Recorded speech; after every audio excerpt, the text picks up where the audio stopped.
கர்த்தருடைய பரிசுத்த நாமத்திற்கு மகிமை உண்டாவதாக. இந்த ஆன்லைன் மூலமாக பரிசுத்த ஆராதனைகளை பார்க்கிற கவனிக்கிற அனைவருக்கும் 8ஆம் அடை இரட்சணை சேனை படைஸ்தலத்தின் சார்பாக காலை வணக்கத்தையும் வாழ்த்துகளையும் தெரிவித்துக் கொள்கிறேன்.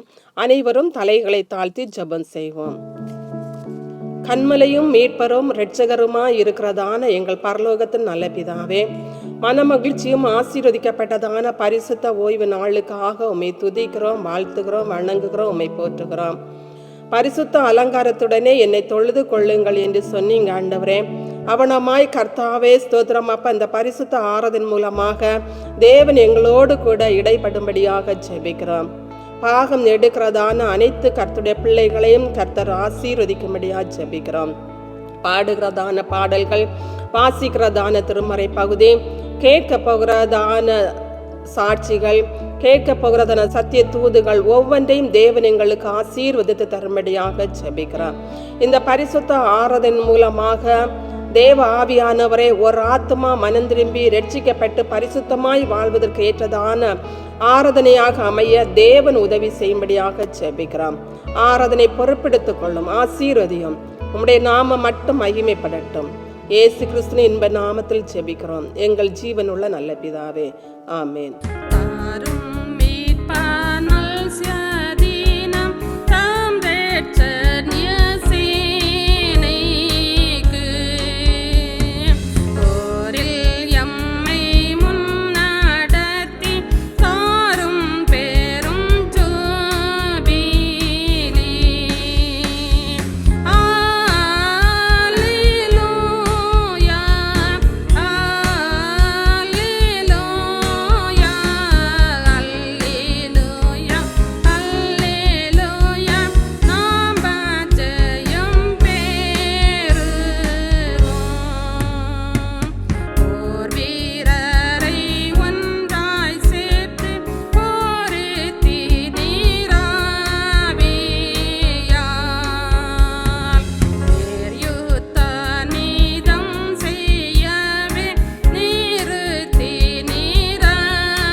யாவரும் ஜெபம் செய்வோமாக.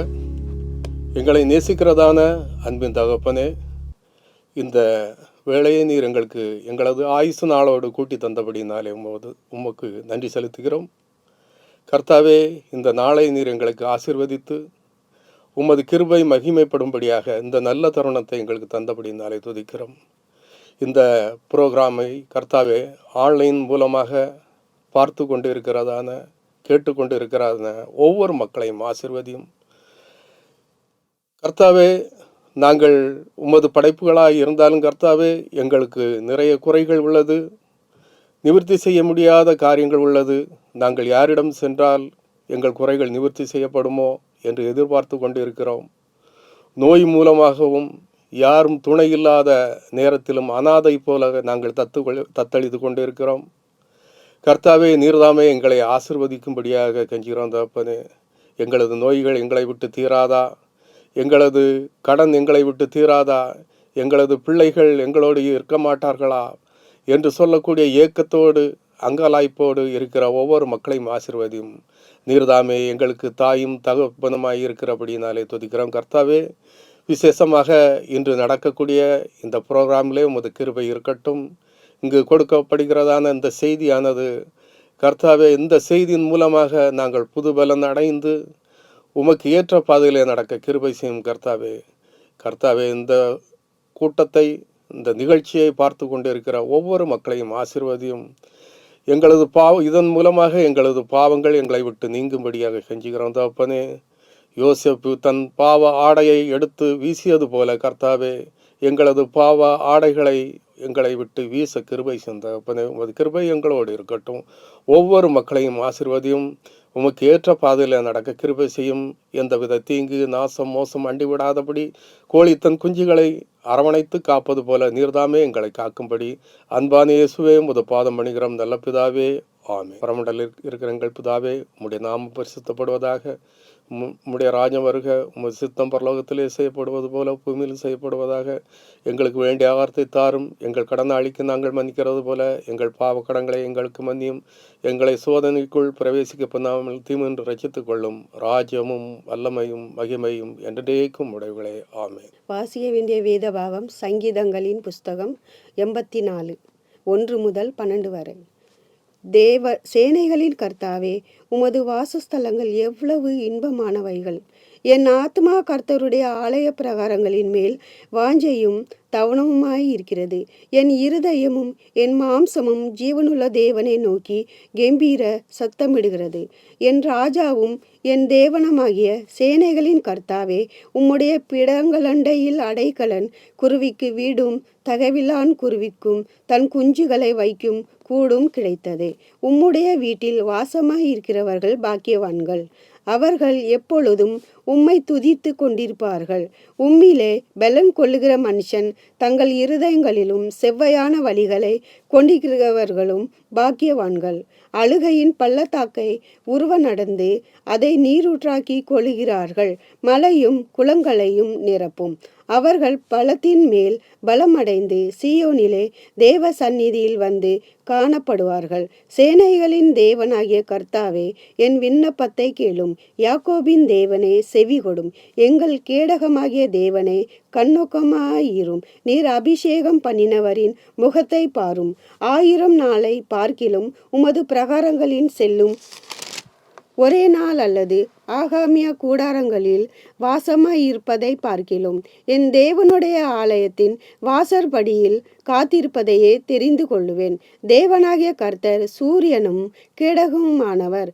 கர்த்தர் கிருபையையும் மகிமையையும் அருளுவார். உத்தமாய் நடக்கிறவர்களுக்கும் நன்மையை வழங்காதிரார்.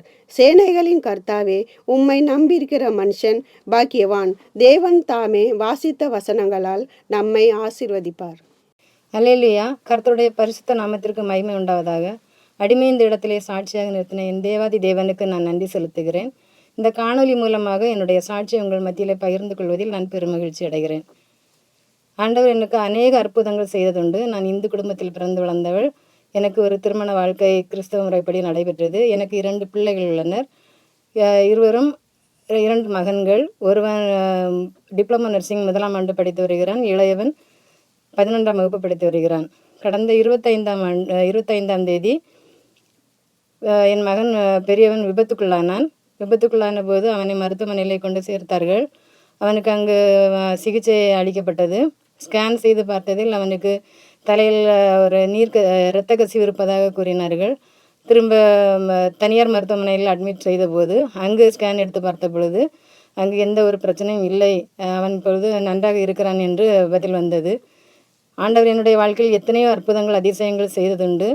ஆனாலும் என் மகனை சாவுக்கு ஒப்புக்கொடாதபடிக்கு ஜீவனோடு பாதுகாத்தார். இன்றைய தினத்தில் கூட காலையிலே என் மகன் என்னிடம் சொன்னது, அம்மா, இந்த வருடத்திலே அநேக மரணங்கள் ஏற்பட்டதம்மா, என்னை மட்டும் ஆண்டவர் ஜீவனோடு வைத்திருக்கிறார் என்று அவன் சொன்ன சாட்சி அது என் உள்ளத்தை மிகவும் பாதித்தது. சிறு பிள்ளைகளானாலும் சரி, வாலிப பிள்ளைகளானாலும் சரி, உங்களுக்கு நான் சொல்லுகிற ஒரே ஒரு விஷயம், தாய் தாப்பன்மாருக்கு கீழ்ப்படிந்து நடங்கள்.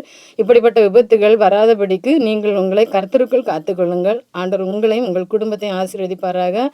என்னையும் என் குடும்பத்தையும் இம்மட்டும் பாதுகாத்து வந்த தேவனுக்கு ஒரு விஷயம் கூட நான் நன்றி செலுத்துகிறேன். கர்த்தர் தாமே இந்த சாட்சியின் மூலமாக உங்களையும் ஆசீர்வதிப்பாராக. ஆமென். கர்த்தருடைய பரிசுத்த நாமத்துக்கு மகிமை உண்டாவதாக. 8ஆம் அடை படைத்தினத்தினுடைய வரலாற்றினை சுருக்கமாக உங்களுடன் பகிர்ந்து கொள்வதில் ஆசைப்படுகிறேன். 19வது நூற்றாண்டின் இறுதி காலகட்டத்தில் பல்வேறு ஒடுக்கப்பட்ட கிராமங்களில் இரட்சணை சேனை பணியாளர்களின் பணிகளால் ஈர்க்கப்பட்ட பாமர மக்கள் தங்களுடைய உரிமைக்காக தங்களை சிறிது சிறிதாக இரட்சணை சேனையில் இணைக்க தொடங்கினார்கள். அதில் ஒன்றாக 1899ஆம் ஆண்டு எட்டாம்படை கிராமத்தில் இரட்சணை சேனையார் தங்கள் பணியினை தொடங்கினார்கள். மூட பழக்க வழக்கங்களை பின்பற்றிய மக்கள் மத்தியில் 4 குடும்பங்களுடன் இரட்சணை சேனை பணி ஆரம்பமானது. தொடர்ந்து 25 வருடங்கள் கடந்த நிலையில் சபை அடைந்த வளர்ச்சியின் காரணமாகவும் இரட்சணை சேனையில் மக்கள் கொண்ட நம்பிக்கையின் காரணமாகவும் குடும்பங்கள் விரிவடைந்தன. 85 ஆண்டுகள் ஆலயத்தை பயன்படுத்திய நிலையில் பழைய ஆலயத்தை முற்றிலும் மாற்றி சபை மக்கள் முயற்சியால் புதிய ஆலயத்தை கட்டி முடித்து இன்றளவும் ஆராதனை நடத்தி வருகிறோம். இவ்வாறு 100 ஆண்டுகள் கடந்த நிலையில் எந்த இடர்பாடுகளுமின்றி கடந்த நிலையில் நமது முன்னோர்கள் விட்டு சென்ற நாமும் நமது சந்ததியார்களும் தேவனுடைய பிரமாணங்களையும் கட்டளைகளையும் 4 குடும்பம் 40 குடும்பமாகவும் 40 குடும்பம் 80 குடும்பமாகவும் 80 குடும்பம் 130 குடும்பமாகவும் தன்னெழுச்சி பெற்று சுய பரிபாலனை சபையாக நிமிர்ந்து நிற்கிறது. கடந்த 125 ஆண்டுகளில் எங்கள் சபையில் சுமார் 40 பேர் இறைப்பணியாற்றி சென்றுள்ளனர். அதுபோல் எங்கள் படஸ்தலத்திலிருந்து 28 பேர் இரட்சணை சேனை ஊழியத்துக்காக சென்றுள்ளார்கள் என்பதையும் மகிழ்ச்சியுடன் தெரிவித்துக் கொள்கிறேன். நன்றி.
வாசிக்கும்படியாக தெரிந்து கொள்ளப்பட்ட வேத பகுதி யாத்திராகமம் 17ஆம் அதிகாரம் 9 முதல் 13 வசனங்கள் வரை. அப்பொழுது மோசே யோசுவாவை நோக்கி, நீ நமக்காக மனிதரை தெரிந்து கொண்டு புறப்பட்டு அமலேக்கோட யுத்தம் பண்ணு.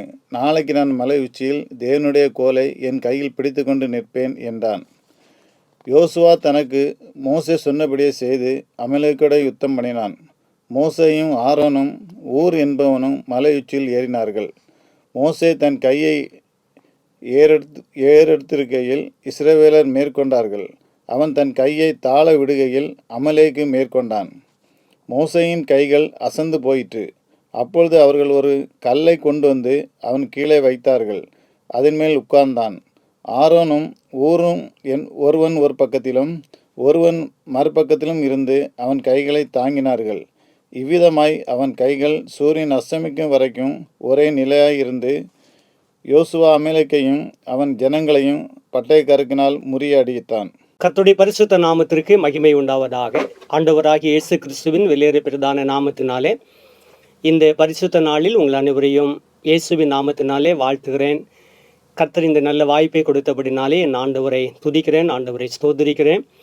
இந்த நாளில் நம்முடைய இரட்சணை செயலுடைய நிகழ்வின்படி கேண்டிடேட் சண்டையாக இருக்கிறபடினாலே அதை நிமித்தமாக ஆண்டுடைய நாமத்தை மகிமைப்படுத்தும்படியாக இந்த ஆண்டின் வழியாக தேவனுடைய வார்த்தையை பகிர்ந்து கொள்ள 8ஆம் உடைய படைசலத்தின் சார்பாக நன்றிகளையும் வாழ்த்துக்களையும் அன்போடு கூட தெரிவித்துக் கொள்கிறேன். கிறிஸ்துவுக்குள் பிரியமானவர்களே, இந்த நாளிலே நாம் சிந்திக்கும்படியாக வேத வசனத்தில் நாம் எடுத்துக்கொண்டதான ஒரு முக்கியமான பகுதி, நாம் யோசுவாவை குறித்த சில காரியங்களை உங்களோடு கூட பகிர்ந்து கொள்ளும்படியாக இருக்கிறேன். யோசுவா என்று சொல்லும்போது மோசேயினுடைய உதவி ஊழியக்காரனாக இருந்து தேவனுடைய ஊழியத்தை செய்து வந்ததான ஒரு தேவனுடைய மனுஷன். யோசுவா என்று சொல்லுகிறதான சமயத்தில் அவருடைய பெயருக்கு கர்த்தராகிய ரட்சிப்பு என்று சொல்லி அர்த்தம்.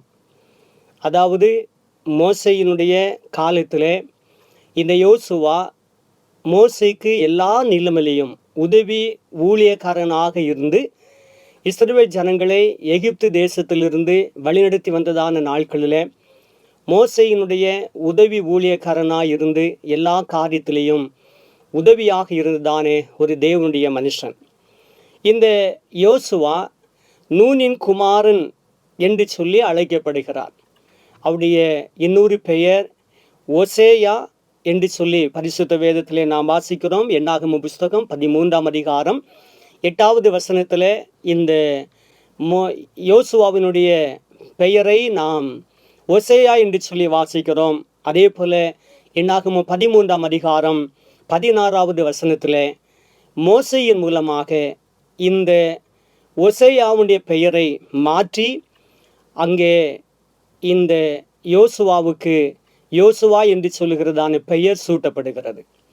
இப்படிப்பட்டதான இல்லமேலே இந்த மோசைக்கு உதவியாக இருந்ததான யோசுவாவினுடைய வாழ்க்கையில் சில நல்ல குணாதிசயங்களை ஒரு ஸ்தானார்த்தியாக அல்லது ஒரு உதவி ஊழியக்காரனாக அவன் தன்னுடைய வாழ்வில் நல்ல ஒரு ஊழியக்காரனாக இருந்தான் என்பதற்கான சில ஆதாரங்களை பரிசுத்த வேதத்தின் மூலமாக இந்த நாளிலே நாம் சிந்திக்கும்படியாக இருக்கிறோம். முதலாவதாக இந்த யோசுவாவை குறித்து நாம் வேதத்திலே வாசித்து பார்க்கும்போது அவன் ஒரு யுத்த வீரனாக அவன் காணப்படுகிறான். யாத்ராம புஸ்தகம் 17வது அதிகாரம் 8வது வசனத்திலிருந்து 16 வரை உள்ளதான வேத பகுதிகளை வாசிக்கும்போது இஸ்ரவேல் ஜனங்களுக்கும் அமலேக்கியர்களுக்கும் ஒரு யுத்தம் நடந்தது. அந்த யுத்தத்தின் சமயத்தில் இஸ்ரவேல் ஜனங்கள் சார்பாக அமலேக்கியர்களோடு கூட இந்த யோசுவா யுத்தம் செய்யும்படியாக புறப்பட்டு போனார். ஒரு யுத்த வீரன் தன்னுடைய ஜனங்களுக்காக, தன்னுடைய ஜனங்களுடைய மீட்பிற்காக, விடுதலைக்காக பிற மக்களோடு கூட அவன் யுத்தம் செய்ததான ஒரு யுத்த வீரன். வேதாமத்தை வாசித்து பார்க்கும்போது அமலேக்கியர்களோடு கூட யுத்தம் செய்து கொண்டிருந்த சமயத்தில் மோசேயினுடைய கரங்கள் உயர்த்தப்பட்டிருந்தது. அப்பொழுது இவன் அமலேக்கியர்களை மேற்கொண்டான். மோசேயினுடைய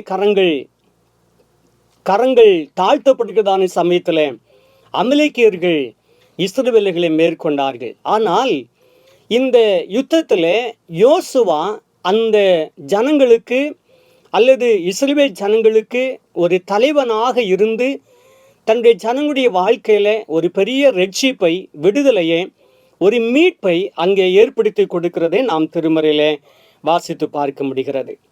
வேதவசனத்திலே அப்போஸ்தலனாகிய பவுல் தீமோத்தேயுவை பார்த்து சொல்லும்போது சொல்லுகிறான், நீயும் ஒரு நல்ல போர் சேகுவனாய் தீங்கு அனுபவி என்று சொல்லி குறிப்பிடுகின்றார். பிரியமான கர்த்தருடைய பிள்ளைகளே, இரட்சணை சேனையினுடைய இளம் வாலிபர்களே, ஒருவேளை வருங்காலத்தில் இரட்சணை சேனையுடைய ஊழியத்திற்கு என்று சொல்லி தங்களை அர்ப்பணிக்கிறதான அன்பு சகோதர சகோதரிகளே, நம்முடைய வாழ்க்கையிலையும் நாம் ஒரு போர் சேவகர்கள் என்று சொல்லி பரிசுத்த வேதம் நம்மை பார்த்து சொல்லுகிறது. நமக்கும் இந்த உலகத்தில் போராட்டம் உண்டு. நமக்கும் இந்த உலகத்தில் யுத்தம் செய்யக்கூடியதான களங்கள் இருக்கிறது. அப்படிப்பட்டதான நிலைமையில் நாம் யுத்த வீரர்களாக காணப்பட வேண்டும். எபேசியர் 6வது அதிகாரத்தில் வாசித்து பார்க்கும்போது நமக்கு இருக்கிற போராட்டம் என்ன என்பதை குறித்து வேதம் தெளிவாய் நமக்கு சொல்லுகிறது.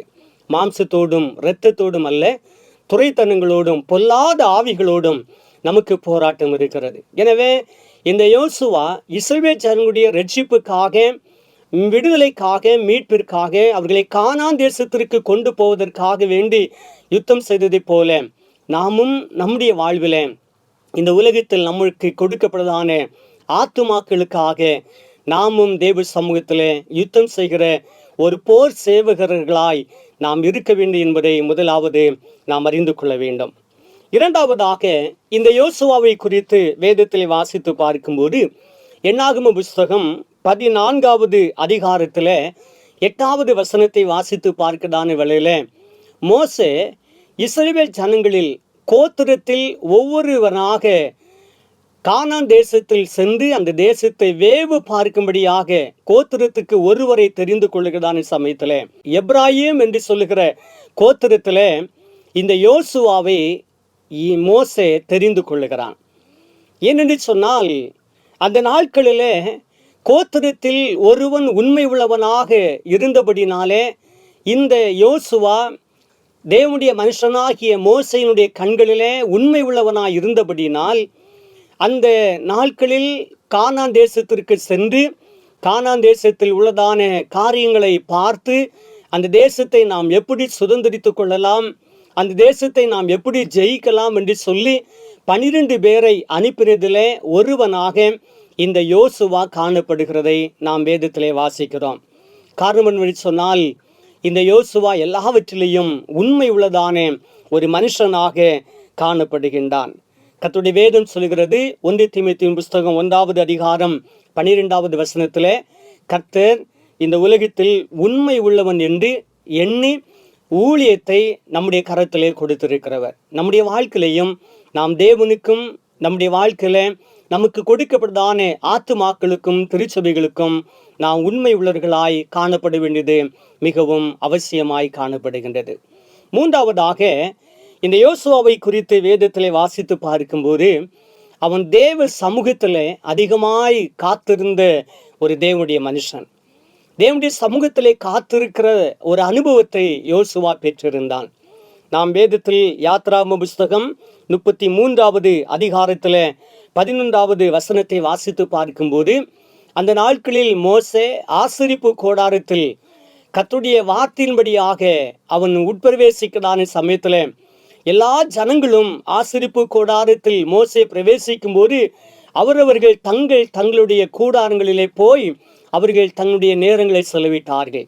ஆனால் இந்த யோசுவா மாத்திரம் தேவனுடைய சமூகத்தில் மோசே ஆசரிப்பு கூடாரத்தில் பிரவேசிக்கதான சமயத்தில் அந்த ஆசரிப்பு கூடாரத்துடைய வாசல் படியில் மோசே வருவது வரைக்கும் அவன் காத்திருந்த ஒரு தேவனுடைய மனுஷனாக அவன் காணப்படுகின்றான். அப்படின்னு சொன்னால், மோசே தேவனோடு கூட முகமுகமாய் பேசுகிறதான அந்த சமயத்தில் மோசையினுடைய அந்த ஊழியத்தின் நாட்களில் மோசைக்கு உறுதுணையாக அவன் கர்த்தருடைய பாதத்திலே காத்திருந்த ஒரு தேவ பக்திக்குரிய ஒரு மனுஷன்.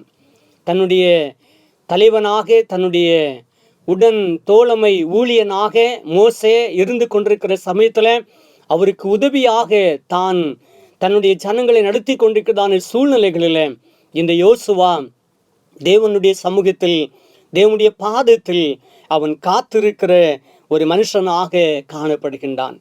என்ன யாத்ராகம புஸ்தகம் 33ஆம் அதிகாரம் 11வது வசனத்தை வாசித்து பார்க்கும்போது இந்த சம்பவத்தை நாம் தெளிவாக அறிந்து கொள்ள முடியும். மூன்றாவதாக, நாம் திருமறையிலே வாசித்து பார்க்கும்போது இந்த யோசுவா விசேஷித்த ஒரு ஆவியை உடையவனாக காணப்பட்டான். அவனுக்குள்ளாக விசேஷித்த விசுவாசத்தின் ஆவி அவனுக்குள்ளாக இருந்தது.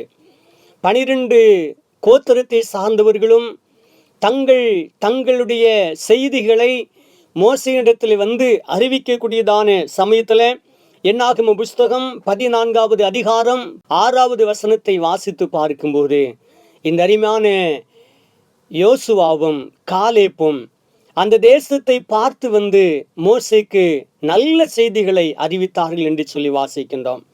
மற்ற 10 கோத்திரத்தை சார்ந்தவர்களும் கானான் தேசத்தை சுற்றி பார்த்ததான சமயத்தில் அங்கே இருந்ததான மனுஷர்கள் ராட்சதர்களாக இருந்தார்கள்.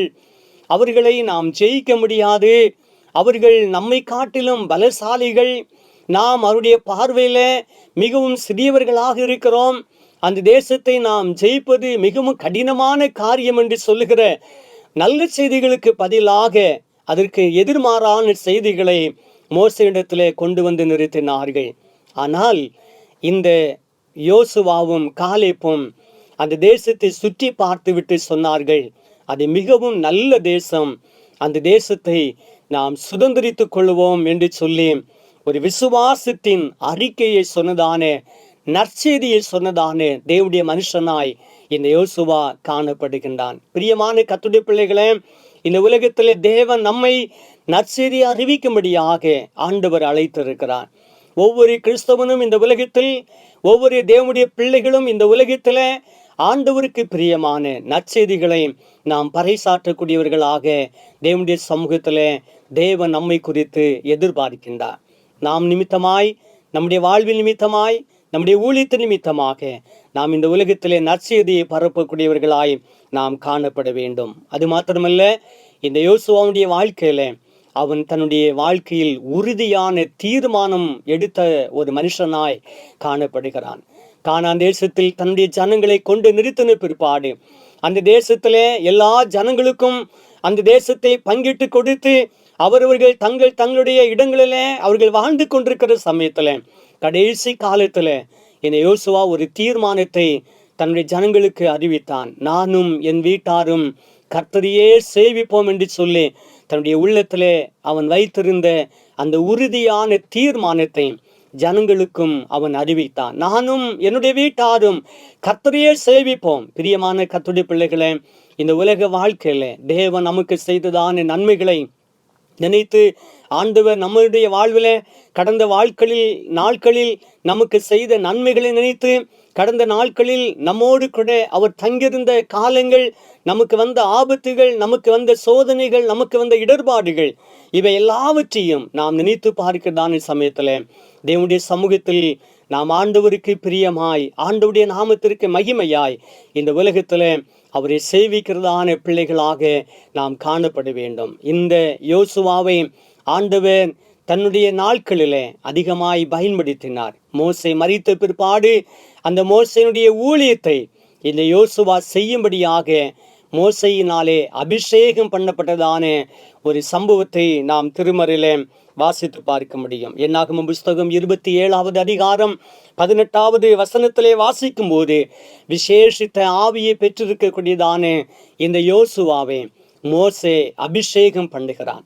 மோசே தேவனுடைய சமூகத்துல தன்னுடைய காலத்திற்கு பிற்பாடு இந்த ஜனங்களை நடத்துவதற்கு, இந்த ஜனங்களை அந்த தேசத்திலே வழிநடத்துகிறதான ஒரு தலைவனாக இருப்பதற்கு இந்த யோசுவாவை அபிஷேகம் பண்ணி தலைவனாக நிறுத்துகிறதை நாம் பார்க்க முடியும். ஏனென்று சொன்னால், அவன் தன்னுடைய வாழ்நாளில் இந்த யோசுவா தேவனுடைய மனுஷனாகிய மோசையோடு கூட உண்மை உள்ளதான ஒரு ஊழியக்காரனாய், அவன் உண்மையாய் ஆண்டவரை நேசித்து தன்னுடைய தலைவனாகிய இந்த மோசைக்கு பிரியமான ஒரு வாழ்க்கை வாழ்ந்து கொண்டிருந்தவன். அதே போல இந்த அருமையான கேண்டிடேட் சண்டேல, ஸ்தானார்த்திகளின் ஞாயிறில் இந்த வார்த்தை கேட்டுக்கொண்டிருக்கிறதான என் அன்பு தேவனுடைய பிள்ளைகளே, ஒருவேளை நம்முடைய வாழ்வில் நமக்கும் ஆண்டவர் சில உத்தரவாதங்களை கொடுத்திருக்கலாம்.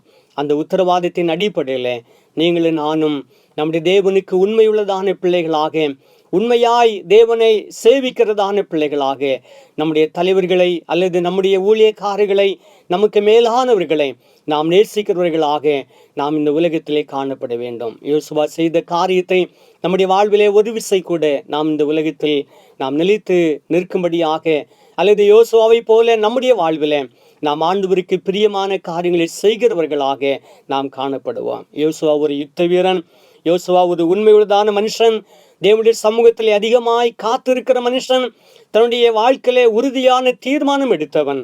அது மாத்திரமல்ல, தேவனுடைய மனுஷனால் அபிஷேகம் பண்ணப்பட்டவன். நிச்சயமாய் இப்படிப்பட்டதான ஆசீர்வாதங்களுக்கு நீங்களும் நானும் பாத்திரம் உள்ளதான ஒரு மகளாய், ஒரு அருமையான தேவனுடைய உண்மையுள்ள இரட்சணேசன வீரனாக இந்த உலகத்திலே நாம் வாழ்ந்து தேவனுடைய நாமத்தை மகிமைப்படுத்துவோம். யோசுவாவை போல கர்த்தர் நம்மையும் அபிஷேகம் பண்ணும்படியாக அவருடைய கருத்திலே நம்மை ஒப்பு கொடுப்போம். தேவனாகிய கர்த்தர் தாமே இந்த வார்த்தை மூலமாக நம்ம அனைவரையும் அதிகமாய் ஆசீர்வதிப்பாராக. ஆமென். மீட்பரே உம்மை பின் செல்ல சீலோவையை எடுத்தே ஏழை நான் பெரியோனல்ல நீரே எல்லாம் நான் வந்தே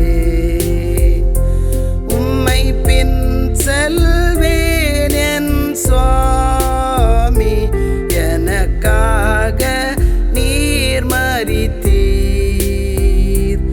எல்லாரும் ஓடி நாளும் உமதன்பால் நான் நீர்ப்பேன்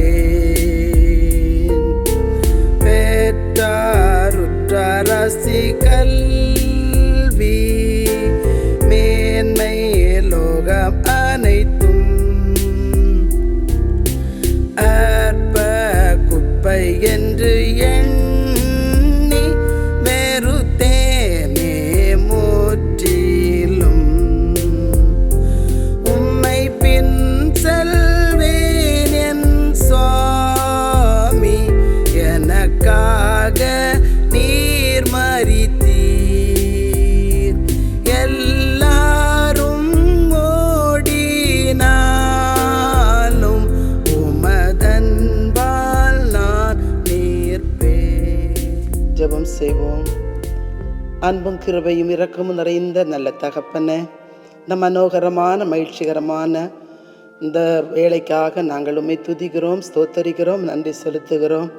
தேவரீர் நீ நல்லவர், நன்மை செய்கிறவர். ஆண்டவரே, இவ்வளவு நேரமாக உம்முடைய பாடல்களை செய்தியினை நாங்கள் கேட்கும்படியாக கிருபை செய்தீர். உமக்கு ஸ்தோத்திரம் அப்பா. இப்படிப்பட்டதான நல்ல நாளை எங்களுடைய வாழ்க்கையில் என் ஆண்டவர் தந்ததற்காக உம்மை துதிக்கிறோம், ஸ்தோத்தரிக்கிறோம், நன்றி செலுத்துகிறோம். ஆண்டவரே, நாங்கள் கேட்டதான இந்த சத்திய தூதினை கர்த்தர் எங்களுக்கு ஆசீர்வதித்து தந்தீர்.